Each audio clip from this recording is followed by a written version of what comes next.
What's going on, everybody? I want to make a quick video talking about something that I guess I would label lazy workouts. I'm not sure exactly how I'll describe that, but really what I mean by this are a situation of where you're going to be doing workouts where you're just either not in the mood, maybe from just low energy, you have limited time possibly, maybe you have an unfortunate condition that just makes working out a little more daunting, kind of more stressful, so it's just harder to kind of approach the idea of like working out and doing something strenuous. Or it could just be like you want to get a workout in for the day that you don't really necessarily want to sweat. You don't want to break a sweat in. And so can you still get a good quality workout considering all these factors? Again, low mood, low energy. Essentially, you just don't really want to do the workout for the day, but you're going to choose to still stick with your schedule and kind of grind it out and just do the workout. In my opinion, these lazy workouts I think are still very, very effective. And even if this was all you did, I think this is actually a good way to kind of use the machine. So not only do I think the total gym or sliding bench trainers kind of fit perfectly in this type of scenario or situation for a number of reasons that I can make this video go on like for 20 minutes.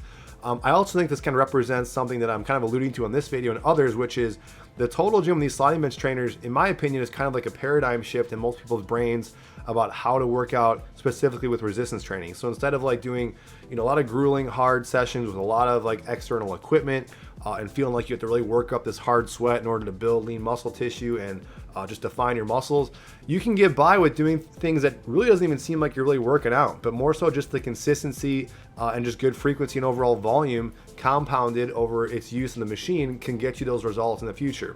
So that's what I get into in this video. So if you guys like this content, you want to see more of it, please consider liking and subscribing. Always beneficial. Long intro for a short video, I know, but what you're actually watching here is one such workout where I had a limited window to work out. I had a headache kind of in that day. I had a long day of work and I had to go to the school function for one of my kids. So I almost debated, well, should I just not work out for the day or should I, try and squeeze something in even though I'm not really in the mood? I thought, I'll still stick to my schedule. I'm going to do a workout.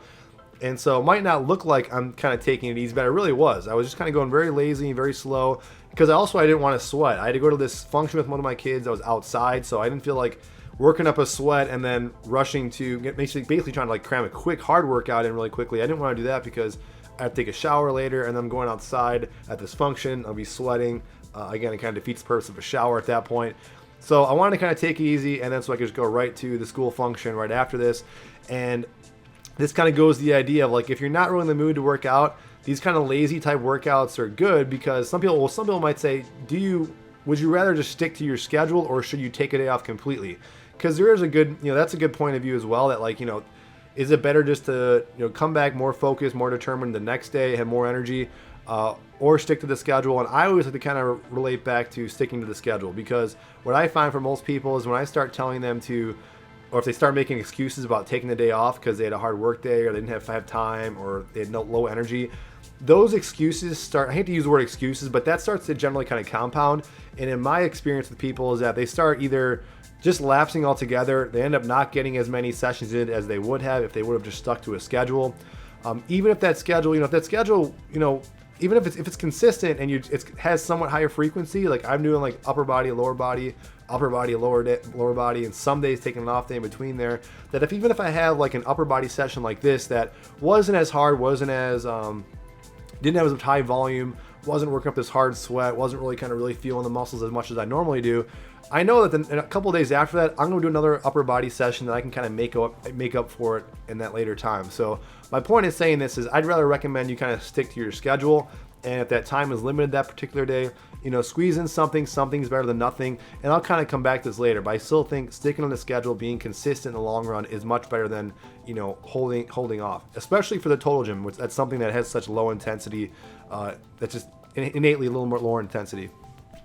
And it might look like I'm still kind of working out fairly hard in this video because you'll see me kind of like I'm still like kind of wincing, even though like maybe the tower height's low or I'm not doing a whole lot of like repetitions. I try, and even if it's light and it's low intensity, I'm still trying to like really focusing about that feeling and tension in the muscles. So inevitably I'm still kind of wincing and still trying to work the muscles, even if my sets, reps, the tower height might be lower. This video relates back to another video, which I will link down below. The best total gym exercises, something like that, these 8 exercises that I point people to that video a lot, because if you're going to do a workout like this, I would choose those type of exercises, something that's very simple, something that you just don't have to think about too much, where you're just going to go through some staple movement patterns, pushing, pulling, just some basic stuff, and then just working kind of off of feeling, where maybe the tower height's lower, you're doing maybe higher reps, lower reps, and then, you know, vice versa with the sets. Maybe you're taking some more time between sets. That was kind of what I was doing. I was taking it very slow and easy, again, because I wasn't trying to like sweat too much. I'm always trying to, if you're not in the mood to work out, I say this a lot, you know, really trying to listen to something in the background. There's some people who literally put their total gyms or sliding bench trainers in their living room because they know that they kind of lose motivation. This way they can just sit in the machine, put something on a computer or on the TV screen or whatever, and then just kind of zone out while they're doing exercise. And honestly, you can pull that off with this machine. So, you know, YouTube videos, podcasts in the background. I lost my wireless headphones, so I don't listen to my music as much as I used to. But when I did, I workouts generally a little more harder. But I work out a little bit longer, and I lose track of even working out when I'm distracted. So Audible is another awesome resource. If you want to read books, there's books you want to get to, we don't have time. This is something awesome. You can get lost in just doing the exercises. I'll link that down below again if you guys want to support the channel. Audible is awesome, actually. Highly recommend that.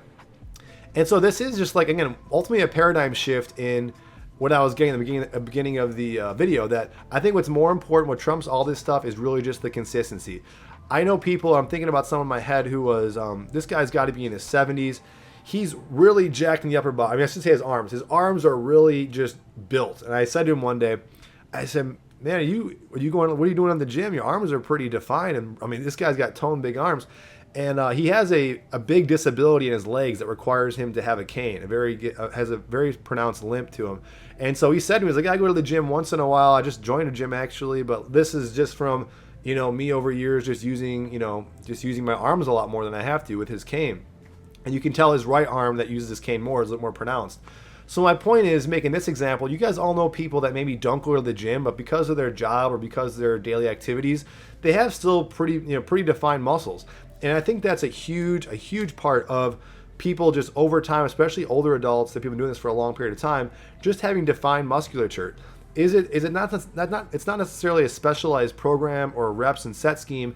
It's really that long-term consistency. So if you're doing something like a total gym that's just kind of going through the motions, you're not working too hard, not doing anything too crazy, but just doing it consistently, your body's going to have to adapt to that adaptation of just having your muscles grow, just to overcome that constant stress that you're giving to those muscles. And ultimately what I'm trying to sum up in this video, that I think if you just approach the total gym in a quote unquote lazy fashion or easy fashion, is that it really just promotes an increase in exercise adherence, which is the #1 predictor in long-term success of an exercise program or even a dietary program, is that you just kind of keep sticking with it. It's something that you'll adhere to long-term, and ultimately you'll see results way into the future. So hopefully that video was helpful. If you guys have any questions, comments, feedback, let me know, and I'll see you guys in the next video.